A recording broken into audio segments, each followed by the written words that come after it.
ജീവധാര ജീവമൊഴി കാൽവരിനാഥന്റെ സ്നേഹമൊഴി തിരുനിറത്താൽ ജീവനേകും യേശുനാഥന്റെ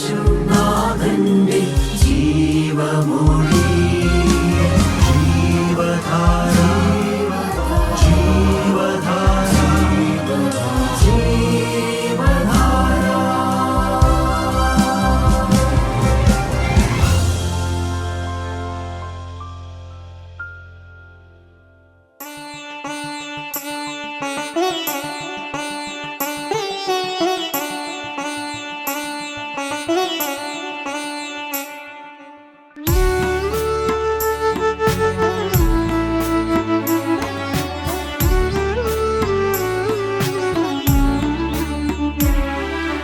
നീയല്ലോ എനിക്കു സഹായി, നീയൻ പക്ഷം മതി, നിന്റെ കൃപ മതി. നീയല്ലോ എനിക്കു സഹായി, നീയൻ പക്ഷം മതി, നിന്റെ കൃപ മതി. നീയല്ലോ എനിക്കു സഹായി.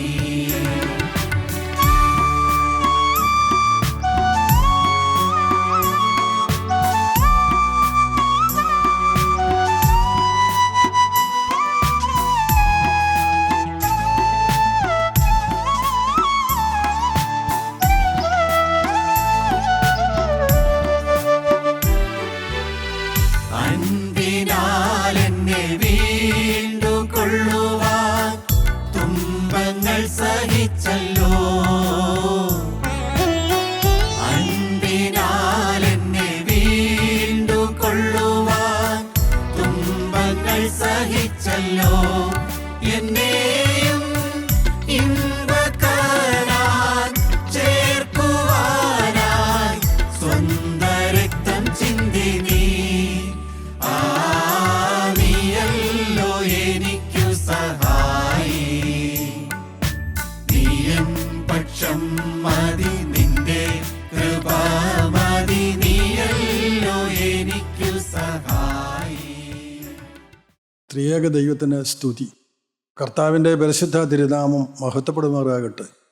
കർത്താവിനാൽ അനുഗ്രഹിക്കപ്പെട്ട വിശ്വാസികളുടെ സമൂഹത്തിന് യേശുക്രിസ്തുവിൻ്റെ അതിപരിശുദ്ധമായ നാമത്തിൽ എൻ്റെ സ്നേഹവന്ദനം.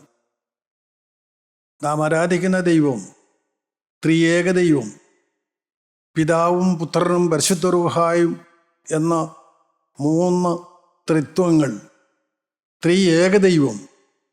ആ ദൈവം സർവശക്തനാണ്, സർവജ്ഞാനിയാണ്, സർവവ്യാപിയാണ്. ആ ദൈവം ആദ്യകാലങ്ങളിൽ സൈന്യങ്ങളുടെ യഹോവയായ ദൈവം എന്നാണ് അറിയപ്പെട്ടിരുന്നത്. സൈന്യങ്ങളുടെ യഹോവ. ആദ്യകാലങ്ങളിൽ ദൈവത്തിന് മനുഷ്യരില്ലായിരുന്നു, മക്കളില്ലായിരുന്നു. തൻ്റെ പുത്രൻ, ഏകജാതനായ പുത്രൻ മാത്രമേ ഉണ്ടായിരുന്നുള്ളൂ. അന്ന് സൈന്യങ്ങളുടെ യഹോവ, സൈന്യങ്ങളുടെ ദൈവമായ യഹോവ, സൈന്യങ്ങളുടെ യഹോവയായ രാജാവ് എന്നിങ്ങനെയുള്ള വിവിധ നാമങ്ങളിൽ വേദോസത്തിലുടനീളം കാണാം. സങ്കീർത്തനം 24:10, യെശയ്യാവ് 6:3, 5, 47:4, ഇരമ്യാവ് 50:34, അങ്ങനെ തുടങ്ങി അനേക സ്ഥലങ്ങളിൽ സൈന്യങ്ങളുടെ ദൈവമായ യഹോവ. ദൈവത്തിന് സ്തോത്രം. എന്നാൽ എൻ്റെ പ്രിയപ്പെട്ടവരെ, ആ ദൈവത്തിനന്ന് ദൂതന്മാരാണ് ഉണ്ടായിരുന്നത്. ദൈവത്തിന് 10,10,00,000 ദൂതന്മാരുണ്ടായിരുന്നു. അത് ദാനിയേൽ പ്രവാചകന്റെ പുസ്തകം 7-ാം അധ്യായം 10-ാം വാക്യത്തിലും വെളിപ്പാട് പുസ്തകം 5-ാം അധ്യായം 11-ാം വാക്യത്തിലും നമുക്ക് കാണാം. ഈ 10,10,00,000 ദൂതന്മാരുടെ ദൈവം, സൈന്യങ്ങളുടെ ദൈവം, അങ്ങനെ അറിയപ്പെട്ടിരുന്നവരായ ആ ദൈവം, ആ ദൈവത്തിന് ഈ ദൂതന്മാർക്ക് 3 തലവന്മാരുണ്ടായിരുന്നു. ഒന്ന് ഗബ്രിയേൽ, ദാനിയേൽ പ്രവാചകന്റെ പുസ്തകം 8-ാം അധ്യായം 16-ാം വാക്യം, 9-ാം അധ്യായം 21-ാം വാക്യം, ലൂക്കോസിൻ്റെ സുവിശേഷം 1-ാം അധ്യായം 26-ാം വാക്യങ്ങളിലൊക്കെയും ഈ സമാധാനദൂതനായ ഗബ്രിയേലിനെ കാണാം. ദൈവത്തിന് വേണ്ടി ഈ ഗബ്രിയേൽ പ്രവർത്തിക്കുന്നു. മറ്റൊരാൾ യുദ്ധത്തലവനായ മീഖായേൽ, ദാനിയേൽ പ്രവാചകന്റെ പുസ്തകം 10-ാം അധ്യായം 13-ാം വാക്യം, 21-ാം വാക്യം, 12-ാം അധ്യായത്തിൻ്റെ 1-ാം വാക്യം, യൂദായുടെ ലേഖനം 9-ാം വാക്യം, വെളിപ്പാട് പുസ്തകം 12-ാം അധ്യായം 7-ാം വാക്യം. ഇവിടെയെല്ലാം യുദ്ധത്തലവനായ മീഖായേലിനെ കാണാം. മൂന്നാമൻ ഏറ്റവും ശ്രേഷ്ഠനായ ലൂസിഫർ, അരുണോദയപുത്രനായ ശുക്രൻ എന്നറിയപ്പെടുന്ന ഏറ്റവും പരമാധികാരമുള്ള ലൂസിഫർ, ആ ലൂസിഫറിനെ കുറിച്ച് യെശയ്യാ പ്രവാചകന്റെ പുസ്തകം 14 അധ്യായം 12 വാക്യം, ഹെസ്കേൽ പ്രവാചകന്റെ പുസ്തകം 28 അധ്യായം 3 വാക്യം, 7 വാക്യം, 13 വാക്യം, 14 വാക്യം, ഇവിടെ എല്ലാം പറയുന്നുണ്ട്. ദൈവത്തിന് സ്തോത്രം. അങ്ങനെ വരവേ ലോകാരംഭങ്ങൾക്ക് മുൻപ് സ്വർഗത്തിലെ കാര്യാലോചന സഭയിൽ അവിടെ ഒരു തീരുമാനമുണ്ടായി. അവിടെ ദൈവം മനുഷ്യനെ സൃഷ്ടിക്കുവാൻ തീരുമാനിച്ചു. ആ സ്വർഗീയ കാര്യാലോചന സഭയിൽ ലോകാരംഭങ്ങൾക്ക് മുൻപ്, ആദിയുടെയും ആകാശവും ഭൂമിയും സൃഷ്ടിക്കുന്നതിന് മുൻപ് സ്വർഗത്തിൻ്റെ കാര്യപരിപാടി പ്രകാരം ദൈവത്തിൻ്റെ തീരുമാനം ഉൽപ്പത്തി പുസ്തകം 1 അധ്യായം 26 വാക്യത്തിൽ നിന്ന് കാണുന്നുണ്ട്. നാം നമ്മുടെ സ്വരൂപത്തിലും സാദൃശ്യത്തിലും മനുഷ്യനെ സൃഷ്ടിക്കുക. ഈ ഭൂമിയിൽ മനുഷ്യൻ ഉണ്ടാകുന്നതിന് മുൻപ് തന്നെ സ്വർഗത്തിൻ്റെ കാര്യാലോചന പരിപാടിയിൽ പെട്ടവരാണ് ഞാനും നിങ്ങളും. നാം മുൻ കണ്ടവരാണ്, മുൻ അറിഞ്ഞവരാണ്. സൃഷ്ടിക്കുന്നതിന് മുൻപ് തന്നെ ദൈവം നമ്മെക്കുറിച്ച് അറിഞ്ഞു. അന്ന് ആ കാര്യാലോചന സഭയിൽ പിതാവായ ദൈവം ഒരു കാര്യം കൂടെ വെളിപ്പെടുത്തി: നാം സൃഷ്ടിക്കുന്ന മനുഷ്യൻ പാപം ചെയ്യും. ആ കാര്യാലോചന സഭയിൽ 10 കോടി 10 ലക്ഷം മാലാഖമാരെ കൂടാതെ അവിടെ ഉണ്ടായിരുന്നത് പിതാവും പുത്രനും പരിശുദ്ധ റൂഹായുമാണ്. പിതാവ് മനുഷ്യൻ പാപം ചെയ്യുമെന്ന് വെളിപ്പെടുത്തിയപ്പോൾ പുത്രനാം ദൈവം അന്ന് ആ കാര്യാലോചന സഭയിൽ ഒരു സമർപ്പണം പറഞ്ഞു: ഞാൻ അവർക്ക് വേണ്ടി യാഗമായിക്കൊള്ളാം. ആ സമർപ്പണം പിതാവായ ദൈവം അംഗീകരിച്ചോ? എന്താണ് പുത്രന്റെ സമർപ്പണം? അവരുടെ പാപത്തിന് വേണ്ടി ഞാൻ യാഗമായിക്കൊള്ളാം. എന്നാൽ പിതാവായ ദൈവം അത് അംഗീകരിച്ചോ? അതിൻ്റെ തെളിവാണ് യോഹന്നാന്റെ സുവിശേഷം 3 അധ്യായം 16 വാക്യം. അത് വേദപുസ്തകത്തിൻ്റെ കീവേഡാണ്, താക്കോൽ വാക്യമാണ്. തൻ്റെ ഏകജാതനായ പുത്രൻ വിശ്വസിക്കുന്ന ഏവനും നശിച്ചു പോകാതെ നിത്യജീവൻ പ്രാപിക്കേണ്ടതിന് ദൈവം അവനെ നൽകുവാൻ തക്കവണ്ണം ലോകത്തെ സ്നേഹിച്ചു. ദൈവം എന്നെ സ്നേഹിച്ചു. ആ ദൈവം നിങ്ങളെ ഓരോരുത്തരെയും സ്നേഹിച്ചു. ആ സ്നേഹത്തിൻ്റെ ആധിക്യത്താൽ ദൈവം മനുഷ്യനെ സൃഷ്ടിച്ചു. സ്തോത്രം. ദൈവ സ്നേഹം നമ്മെ മുന്നമേ കണ്ടു. എൻ്റെ പ്രിയപ്പെട്ടവരെ, ആ ദൈവം കണ്ട, ദൈവം സ്നേഹിച്ച, ദൈവം മുന്നറിഞ്ഞ മനുഷ്യൻ, ആ മനുഷ്യന് വേണ്ടി, ആ മനുഷ്യനെ സൃഷ്ടിക്കുന്നതിന് മുൻപ് ഈ ലോകത്തിലുള്ള സകലത്തെയും ദൈവം ഉണ്ടാക്കി. എല്ലാം മനുഷ്യന് വേണ്ടി ഉണ്ടാക്കി. നിങ്ങൾ മറക്കരുത്, ഞാനും നിങ്ങളെ നിസ്സാരരല്ല. ഞാൻ ജനിച്ചു പോയത് കൊണ്ട് ജീവിക്കുകയല്ല. സ്വർഗത്തിൽ എന്നെക്കുറിച്ച് വലിയ കാര്യപരിപാടിയുണ്ട്. സ്വർഗീയ കാര്യപരിപാടിയുടെ നിർവഹണത്തിന് വേണ്ടി ദൈവം ഈ ഭൂമിയിൽ മനുഷ്യനെയാക്കി. മനുഷ്യന് പാർപ്പിനായ ദൈവം ഭൂമിയാക്കി. സ്വർഗത്തിൽ വസിക്കുന്നവനായ ദൈവം മനുഷ്യൻ വസിക്കുന്നതിന് വേണ്ടി ഈ ഭൂമിയെ ഉണ്ടാക്കി. ആ ഭൂമിയിൽ ആകാശവും ഭൂമിയും സമുദ്രവും ഉണ്ടാക്കി. അവയിലുള്ള സകലത്തെയും ദൈവം മനുഷ്യന് വേണ്ടി ഉണ്ടാക്കി. അതിനെ എല്ലാം കീഴടക്കി വാഴുവാനുള്ള അധികാരം ദൈവം മനുഷ്യന് കൊടുത്തു. ഞാൻ നിങ്ങൾ ആരാണ്? മറക്കരുത് പ്രിയപ്പെട്ടവരെ. എന്നാൽ എന്തിനാണ് ദൈവം മനുഷ്യനെ സൃഷ്ടിച്ചത്? ദൈവത്തിൻ്റെ സ്വരൂപത്തിലും ദൈവത്തിൻ്റെ സാദൃശ്യത്തിലും ദൈവത്തിൻ്റെ തേജസ്സിലും ദൈവം സൃഷ്ടിച്ച മനുഷ്യനെ ദൈവത്തിന് വേണ്ടി സൃഷ്ടിച്ചു. മറക്കല്ലേ, ഈ ഭൂമിയിൽ കാണുന്ന സകലത്തെയും ദൈവം മനുഷ്യന് വേണ്ടി സൃഷ്ടിച്ചു. എന്നെയും നിങ്ങളെയും ദൈവത്തിന് വേണ്ടി സൃഷ്ടിച്ചു. ഞാനും നിങ്ങളും പാപം ചെയ്താൽ അതിന് പരിഹാരമായി സ്വർഗത്തിൽ പുത്രനായ ദൈവം യാഗമായി കൊള്ളാമെന്ന് സമർപ്പണം പിതാവ് അംഗീകരിച്ചു. സ്തോത്രം, ദൈവത്തിന് സ്തോത്രം. എത്രയോ ശ്രേഷ്ഠമേറിയ അനുഭവങ്ങൾ. പ്രിയപ്പെട്ടവരെ, അങ്ങനെ മനുഷ്യൻ ഈ ഭൂമിയിൽ ജനിച്ചു. ഞാനും നിങ്ങളും ഈ ഭൂമിയിൽ സൃഷ്ടിക്കപ്പെട്ടത് സ്വർഗത്തിൻ്റെ കാര്യപരിപാടി അനുസരിച്ചാണ്. പത്രോസിൻ്റെ 1-ാമത്തെ ലേഖനം 1 അധ്യായം 20 വാക്യത്തിൽ അപ്പോസ്തലനായ പത്രോസ് പ്രകാരം പറയും: അവൻ ലോകസ്ഥാപനത്തിനു മുമ്പേ മുന്നറിയപ്പെട്ടവനും അവൻ മുഖാന്തരം ദൈവത്തിൽ വിശ്വസിക്കുന്ന നിങ്ങൾ നിമിത്തം ഈ അന്ത്യകാലത്ത് വെളിപ്പെട്ടവനുമാകുന്നു. നിങ്ങൾ കാര്യം മനസ്സിലായോ? അപ്പോസ്തലനായ പൗലോസ് കാര്യം വളരെ വ്യക്തമായി പറഞ്ഞു. ക്രിസ്തു ലോകസ്ഥാപനത്തിന് മുൻപേ മുന്നറിയപ്പെട്ടവനാണ്. സ്തോത്രം. അവനും മനുഷ്യനും തമ്മിലുള്ള അഭേദ്യമായൊരു ബന്ധമുണ്ട്. പുത്രന്റെ സമർപ്പണത്താലാണ് ദൈവം മനുഷ്യനെ സൃഷ്ടിക്കുന്നത്. പുത്രൻ മുൻ അറിയപ്പെട്ടവനാണ്. മനുഷ്യനെ സൃഷ്ടിക്കുന്നതിന് മുൻപ് തന്നെ മുൻ അറിയപ്പെട്ടവനാണ് ക്രിസ്തു. അതാണ് യേശു ക്രിസ്തുവായത്. ക്രിസ്തു ലോക സ്ഥാപനത്തിന് മുൻപേ മുന്നറിയപ്പെട്ടവനും നിങ്ങൾക്ക് വേണ്ടി അന്ത്യകാലത്ത് വെളിപ്പെട്ടവനുമാകുന്നു. സ്തോത്രം. 2000 വർഷങ്ങൾക്ക് മുമ്പ് മനുഷ്യർക്ക് വേണ്ടി ഈ ഭൂമിയിൽ മനുഷ്യപുത്രനായി വെളിപ്പെട്ട കർത്താവായ യേശു ക്രിസ്തു, അവൻ ലോക സ്ഥാപനങ്ങൾക്ക് മുൻപേ അറിയപ്പെട്ടവനാണ്, മുന്നറിയപ്പെട്ടവനാണ്. മറക്കരുത്. സ്തോത്രം. ദൈവത്തിൻ്റെ മുന്നറിവിനനുസരിച്ച് നമ്മെ സൃഷ്ടിച്ചു. അങ്ങനെ ഉൽപ്പത്തി പുസ്തകം 1-ാം അധ്യായം 26-ാം വാക്യത്തിലെ തീരുമാനപ്രകാരം അത് നാം പിതൃപുത്ര പരിശുദ്ധാത്മാവാം ദൈവത്തിൻ്റെ തീരുമാനം. ആ തീരുമാനം വേറെ പുസ്തകത്തിൽ പല ഭാഗങ്ങളിലും കാണാം. പിതാവും പുത്രനും പരിശുദ്ധ റൂഹായും കൂടെ ഒന്നിച്ച് വസിക്കുന്നതായ ശ്രേഷ്ഠമേറിയ അനുഭവങ്ങൾ, ഒന്നിച്ച് പ്രവർത്തിക്കുന്നതായ കാര്യങ്ങൾ പലയിടത്തും പറയുന്നുണ്ട്. അതിൽ ഏറ്റവും ആദ്യം കാണുന്ന ഉൽപ്പത്തി 1:26 നാം നമ്മുടെ സ്വരൂപത്തിൽ, ജനമേ, വചനം കേൾക്കുന്ന സഹോദര സഹോദരി, നീ സൃഷ്ടിക്കപ്പെട്ടത് ദൈവത്തിൻ്റെ സ്വരൂപത്തിലും ദൈവത്തിൻ്റെ സാദൃശ്യത്തിലുമാണ്. നീ നിസ്സാരനല്ല. ഈ ഭൂമിയിൽ പാപത്തിന് അടിമപ്പെട്ട നിരാശനായി ഭാരപ്പെട്ട് തലകൊമ്പിട്ടിരുന്ന് നശിക്കേണ്ടവനല്ല മനുഷ്യൻ.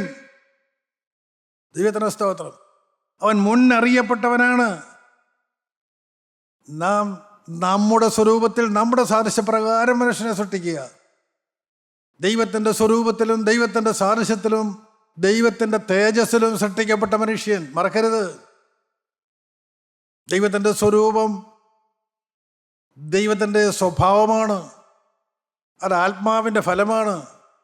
ഗലാത്യ ലേഖനം 5-ാം അധ്യായം 22-ാം വാക്യത്തിൽ അപ്പോസ്തലനായ പൗലോസക്കാരൻ വിശദീകരിക്കുന്നുണ്ട്. ആത്മാവിൻ്റെ ഫലമോ സ്നേഹം, സന്തോഷം, സമാധാനം, ദീർഘക്ഷമ, ദയ, പരോപകാരം, വിശ്വസ്തത, സൗമ്യത, ഇന്ദ്രിയം. ഇതിൻ്റെ എല്ലാം സംയുക്തമായ സ്വഭാവമാണ് ദൈവത്തിൻ്റേത്.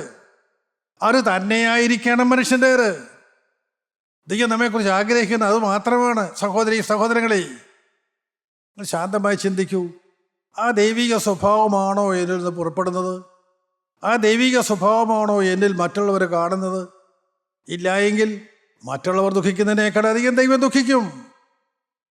ദൈവം എന്നെ എന്തിനു വേണ്ടി സൃഷ്ടിച്ചുവോ അത് നിവൃത്തിയാകാതെ ദൈവം വേദനയോടെ സ്വർഗത്തിൽ എന്നെ നോക്കിക്കൊണ്ടിരിക്കും.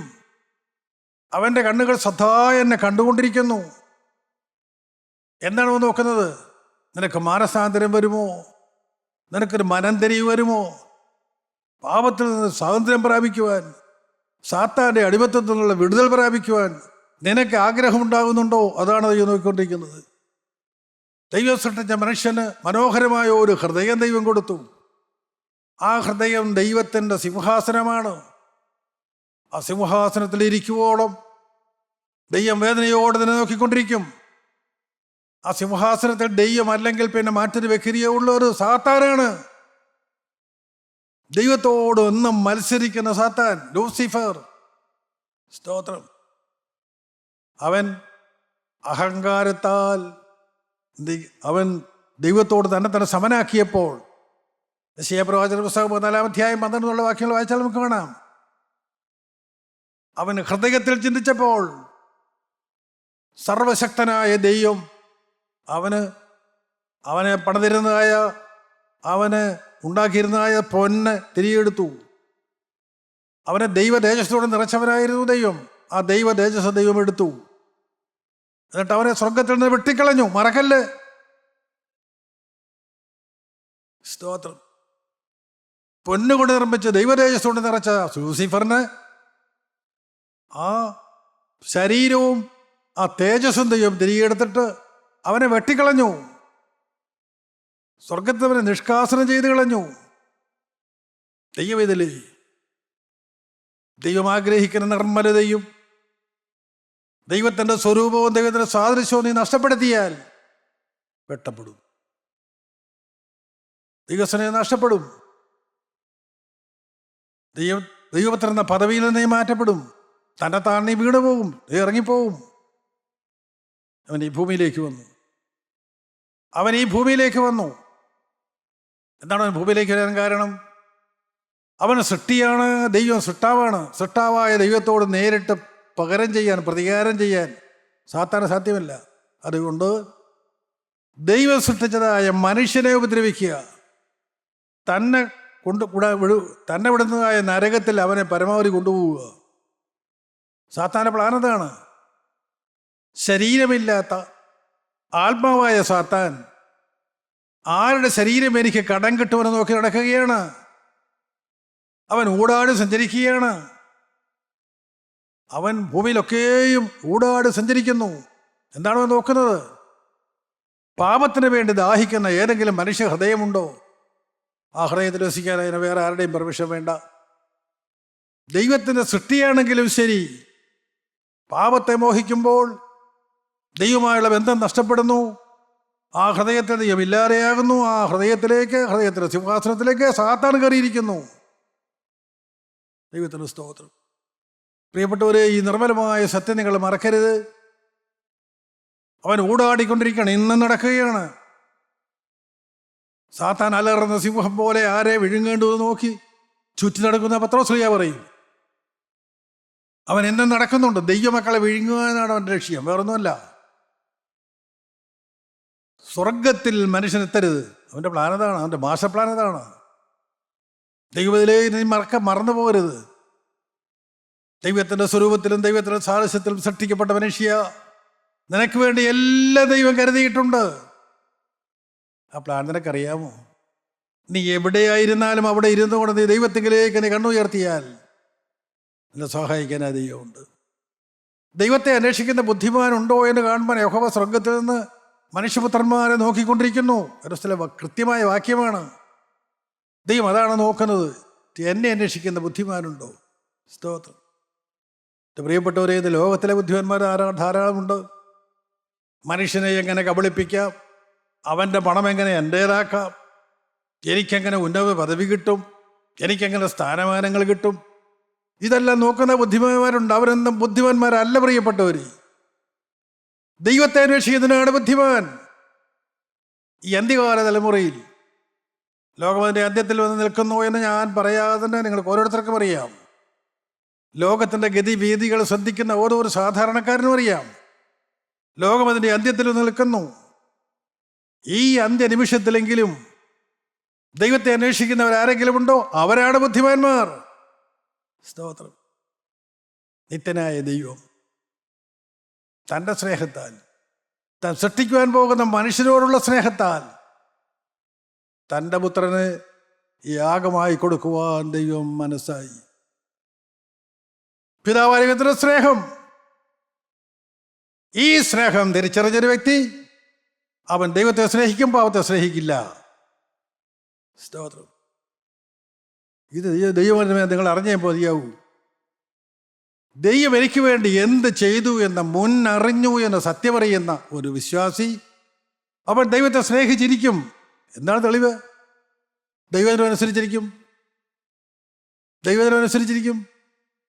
ഇത് കർത്താവായ യേശുക്രിസ്തുവിന്റെ പരസ്യ ശുശ്രൂഷകളിൽ കൃത്യമായി പറഞ്ഞില്ലേ? ദൈവത്തെ സ്നേഹിക്കുക, സഹോദരന്മാരെ സ്നേഹിക്കുക. ഇതിലെല്ലാ കൽപ്പനകളും അടങ്ങിയിരിക്കുന്നു. അവൻ ദൈവത്തെ സ്നേഹിക്കുന്നു എന്നുള്ളൊരു തെളിവതാണ്. അവൻ ദൈവത്തെ സ്നേഹിക്കും, ദൈവജനമനുസരിക്കും. ദൈവത്തെ സ്നേഹിക്കുന്ന ഒരു വ്യക്തിയുണ്ടോ അവരെ ദൈവം അറിഞ്ഞിരിക്കും. സ്തോത്രം. വചനം കൃത്യമാണ്. ദൈവത്തെ സ്നേഹിക്കുന്നവരെ ദൈവം അറിയുന്നു. ദൈവത്തിലേ നീ നിരാശയിൽ, നീ രോഗത്തിൽ, നീ തളർന്ന അവസനായി, എന്നെ ദൈവം സ്നേഹിക്കുന്നില്ല, ദൈവം എൻ്റെ പ്രാർത്ഥന കേൾക്കുന്നില്ല, ദൈവത്തിന് എന്നോട് മനസ്സരിവില്ല എന്നൊക്കെ ചിന്തിക്കുന്നവരില്ലേ? അവൻ്റെ മനസ്സരിവ് നിത്യമാണ് പ്രിയപ്പെട്ടവർ. മനുഷ്യ ശരീരത്തിൻ്റെ എവിടെ മുറിച്ചാലും രക്തം വരും. കാരണം അതിനകത്ത് മുഴുവൻ രക്തമാണ്. എവിടെ മുറിഞ്ഞാലും രക്തം വരും. ദൈവം സ്നേഹം മാത്രമാണ്. എല്ലാവരെയും ദൈവം സ്നേഹിക്കുന്നു. ദൈവം പാപിയെയും സ്നേഹിക്കുന്നു. സ്തോത്രം. അതിന് വ്യക്തമായ തെളിവല്ലേ കർത്താവ് തന്നെ പറഞ്ഞത്, ഞാൻ നീതിമാന്മാരെ എല്ലാ പാപികളെ എത്ര രക്ഷിപ്പാനായി വന്നത്. മനുഷ്യരെ സൃഷ്ടിച്ച ദൈവം നൂറ്റാണ്ടുകൾക്ക് ശേഷം 2000 വർഷങ്ങൾക്ക് മുൻപ് ഈ ഭൂമിയിലേക്ക് വന്നപ്പോൾ പരസ്യമായ ലോകത്തോട് വിളിച്ചു പറഞ്ഞു, ഞാൻ നീതിമാന്മാരെ എല്ലാ പാപികളെ എത്ര രക്ഷിപ്പാനായി വന്നത്. പാപിയെ സ്നേഹിക്കുന്ന ദൈവം പാപത്തെ വെറുക്കുന്നു. സഹോദര, പാപത്തെ ഒന്ന് വെറുക്കാമോ? ദൈവത്തെ സ്നേഹിക്കുന്നുള്ളതിന് തെളിവതാണ്. സ്തോത്രം. ദൈവത്തെ സ്നേഹിക്കുന്നവരെ ദൈവം അറിയുന്നു. വളരെ കൃത്യമായ വചനമാണ്. സ്തോത്രം. ദൈവത്തെ സ്നേഹിക്കുന്നുണ്ടോ? അവൻ വചനം അനുസരിച്ചിരിക്കും. അവനൊരു പ്രയാസവുമില്ല. ദൈവത്തിനും അനുസരിക്കാൻ ദൈവത്തെ സ്നേഹിക്കുന്നവർക്ക് ഒരു പ്രയാസവുമില്ല. അപ്പോസ്തലനായ പൗലോസ് ശൗലായിരുന്നല്ലേ പ്രിയപ്പെട്ടവർ? നാം വേറൊസ്തിൽ വായിക്കുന്നില്ലേ? ദമസ്കോസിന്റെ പടിവാതിൽ വരെ അവനൊരു മതഭ്രാന്തനായിരുന്നില്ലേ? ദൈവത്തെ അറിയാത്തവനായിരുന്നില്ലേ? ദൈവത്തിൻ്റെ കെയർ ഓഫിലല്ലേ അവൻ ഈ നടന്നതെല്ലാം? സഹോദരി സഹോദരങ്ങളെ, നമ്മുടെ ബഹുഭൂരിപക്ഷവും ഇന്ന് അങ്ങനെ ജീവിക്കുന്നവരല്ലേ? സത്യമറിയാതെ സത്യത്തെ ക്രൂശിച്ചുകൊണ്ട് ജീവിക്കുകയല്ലേ? ഞാൻ ഭക്തനാണ്, ഭക്തിയുടെ വേഷമാണ്, ഞാൻ ഭക്തിയുടെ നന്മപ്രവർത്തികളാണ് ചെയ്യുന്നത് അഭിനയിച്ചുകൊണ്ട് അഭിമാനിച്ചുകൊണ്ട് വൃഥാ മനുഷ്യനെ ആയുസ് പാഴാക്കിക്കൊണ്ടിരിക്കുന്നു. ഇതിനെതിരെ ആര് നിൽക്കും? ദൈവവാശയോടെ എന്നെയും നിങ്ങളെയും നോക്കുന്നു. ഈ തലമുറയിൽ ദൈവം നോക്കുന്നത് എന്നെയും നിങ്ങളെയുമാണ്. സ്തോത്രം. പ്രിയപ്പെട്ടവരെ, നശിക്കുന്നതായ തലമുറകളെ കണ്ട് സ്നേഹവാനായ ദൈവം എന്നെയും നിങ്ങളെയും നോക്കുന്നു. ആരുണ്ട്? ആരെനിക്ക് വേണ്ടി പ്രവർത്തിക്കും? ആരെനിക്ക് വേണ്ടി ജനത്തെ വീണ്ടെടുക്കും? സഹോദര സഹോദരി, കർത്താവിന് രണ്ടാമത്തെ വരവിന് വേണ്ടി ഒരുക്കുവാനും ഉത്തരവാദിത്തപ്പെട്ടവനാണ് നീ. നാം മുന്നറിഞ്ഞവരാണ്. ദൈവം മുന്നറിഞ്ഞവരാണ്. സ്തോത്രം. വെളിപ്പാട് പുസ്തകം 13-ാം അധ്യായം 8-ാമത്തെ വാക്യത്തിൽ കൃത്യമായി കാണാം. ക്രിസ്തു ലോകസ്ഥാപനം മുതൽ അറുക്കപ്പെട്ട കുഞ്ഞാട്. എന്താണ് അതിനർത്ഥം? യേശു ക്രിസ്തു ലോകസ്ഥാപനം മുതൽ അറുക്കപ്പെട്ട കുഞ്ഞാട് എന്ന് പറയുന്നതിൻ്റെ അർത്ഥം എന്താണ്? പിതാവായ ദൈവം ഈ ലോകത്തെ സൃഷ്ടിക്കുമ്പോൾ പിതാവായ ദൈവത്തിൻ്റെ മുൻഭാഗത്തെവിയിൽ ഒരു വലിയൊരു സമർപ്പണം മുഴങ്ങുന്നുണ്ട്. ഞാൻ അവർക്ക് വേണ്ടി യാഗമായിക്കൊള്ളാം. ലോകത്തെ സൃഷ്ടിക്കുമ്പോൾ ആ കുഞ്ഞാട് അറുക്കപ്പെട്ട കുഞ്ഞാട്. സ്തോത്രം. ദൈവക്കളെ, നിങ്ങൾ അറിയുക, ഈ ദൈവത്തെ നമുക്ക് എങ്ങനെ മറക്കാൻ പറ്റും? ഈ ക്രിസ്തുവിനെ എൻ്റെ ജീവിതത്തിൽ എനിക്ക് എങ്ങനെ ഒഴിവാക്കാൻ പറ്റും? എന്നെ സൃഷ്ടിക്കുന്നതിന് മുൻപ്, ലോകസ്ഥാപനത്തിന് മുൻപ് എനിക്ക് വേണ്ടി കുരലിറക്കപ്പെട്ട കുഞ്ഞാട്. ആ കുഞ്ഞാടിനെ നിങ്ങൾ കാണാറുണ്ടോ? ആ കുഞ്ഞാടിലേക്ക് നിങ്ങൾ ചെല്ലാറുണ്ടോ? അറുക്കപ്പെട്ട കുഞ്ഞാട്, കൊല്ലപ്പെട്ടിട്ടും നിൽക്കും കുഞ്ഞാട്. സ്തോത്രം. വെളിപ്പാട് പുസ്തകത്തിൽ പ്രത്യേകിച്ച് കാണാം, കൊല്ലപ്പെട്ടിട്ടും നിൽക്കും കുഞ്ഞാട്. സ്തോത്രം. അവൻ കൊല്ലപ്പെട്ടത് ആർക്ക് വേണ്ടി? പാപിയായ എനിക്ക് വേണ്ടി, പാപികളായ നിങ്ങൾക്ക് വേണ്ടി അവൻ നിൽക്കുകയാണ്. അവൻ ദൈവസന്നിധിയിൽ ജീവിക്കുകയാണ്. സ്തോത്രം. ദൈവത്തിലെ അവൻ ജീവിക്കേണ്ടത് നിന്റെ ഹൃദയത്തിലാണ്. അവൻ്റെ ഹൃദയത്തിലുണ്ടോ? നിന്റെ ഹൃദയം നിറയെ അവനാണോ? ദമസ്കോസിന്റെ പടിവാതിൽ മുതൽ ശൗലിന്റെ ഹൃദയത്തിലേക്ക് യേശു കടന്നു വന്നു.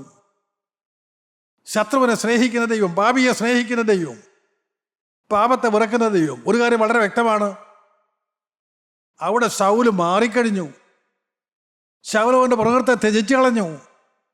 അവൻ കർത്താവിനോട് ഒരു വാക്ക് പറയുന്നുണ്ട്, കർത്താവേ, ഇനി ഞാൻ എന്ത് ചെയ്യണം? കർത്താവിനെ അവൻ്റെ സ്വന്തം കണ്ണുകൊണ്ട് അവൻ കണ്ടു. ദൈവ ശബ്ദം അവൻ കേട്ടു. അവൻ ആള് മാറി. സഹോദര, സ്നാനപ്പെട്ട സഹോദര, കർത്താവായ യേശുക്രിസ്തുവിന്റെ നാമത്തിൽ സ്നാനമേറ്റ സഹോദര, ക്രിസ്ത്യാനിയായ സഹോദര, നീ പുതിയ സൃഷ്ടിയായോ? ഒരുവൻ ക്രിസ്തുവിനായാൽ അവൻ പുതിയ സൃഷ്ടിയാകുന്നു. അപ്പോസ്തലനായ പൗലോസ് അനുഭവത്തോട് ചേർത്ത് പറഞ്ഞു, 2 കൊരിന്ത്യർ 5:17. ഒരുത്തൻ ക്രിസ്തുവിലായാൽ അവൻ പുതിയ സൃഷ്ടിയാകുന്നു, പഴയത് കഴിഞ്ഞുപോയി, ഇത് സകലതും പുതുതാക്കപ്പെടുന്നു. സഹോദര, നീ പുതുതായോ? നീ പുതുതാക്കപ്പെട്ടുവോ? നീ പുതിയ സൃഷ്ടിയായോ? പഴയത് കഴിഞ്ഞുപോയോ? പഴയ വേരുകളെല്ലാം കത്തിപ്പോയോ? പരിശുദ്ധാത്മ ശക്തി വ്യാപരിക്കുമ്പോൾ പഴയ വേരുകളെല്ലാം കത്തിപ്പോവുകയാണ്. അത് നിരന്തരമുള്ളൊരു പ്രോസസ്സാണ്. ഒരു ദൈവസന്നിധിയിൽ നന്ദിയുള്ള ഹൃദയത്തോടെ നീ മുഴങ്കാലിരുന്നു കൊണ്ട് ദൈവത്തെ സ്തുതിക്കേണ്ടതായ ഒരു വലിയ പ്രോസസ്സാണ് ആ സ്തുതി. അവിടെ ആത്മാവിൻ്റെ തീ കത്തും. നിന്റെ പഴയ ജഡമെല്ലാം കത്തിത്തീരും, പഴയ പ്രകൃതങ്ങളെല്ലാം തീരും. അതാണ് അപ്പോസ്തലനായ പൗലോസ് അനുഭവത്തോടെ പറയുന്നത്, ഒരുത്തൻ ക്രിസ്തുവിലായാൽ അവൻ പുതിയ സൃഷ്ടിയാകുന്നു. ക്രിസ്തുവിലായോ? യേശു ആശയോടെ വിളിച്ച് വേർതിരിച്ചതല്ല അപ്പോസ്തലന്മാര് അവസാനമായി വിളിച്ച് അരികിലിരുത്തിക്കൊണ്ട് അവർക്കുള്ള ഉപദേശം. യോഹന്നാന്റെ സുവിശേഷം 14 അധ്യായം 15-16 വാക്യങ്ങൾ. നിങ്ങൾ എന്നെ സ്നേഹിക്കുന്നുവെങ്കിൽ എൻ്റെ കൽപ്പനകളെ കാത്തുകൊള്ളും. എന്നാൽ ഞാൻ പിതാവിനോട് ചോദിക്കും, അവൻ സത്യത്തിൻ്റെ ആത്മാവ് എന്ന മറ്റൊരു കാര്യസ്ഥനെ എന്നേക്കും നിങ്ങളോടുകൂടെ ഇരിക്കേണ്ടതിന് നിങ്ങൾക്ക് തരും. ഞാൻ ഒറ്റയ്ക്കല്ല. സഹോദര, നീ അനാഥനല്ല. സഹോദരി, നിന്നെ ആരും കൈവിട്ട് തള്ളിക്കളഞ്ഞിട്ടില്ല.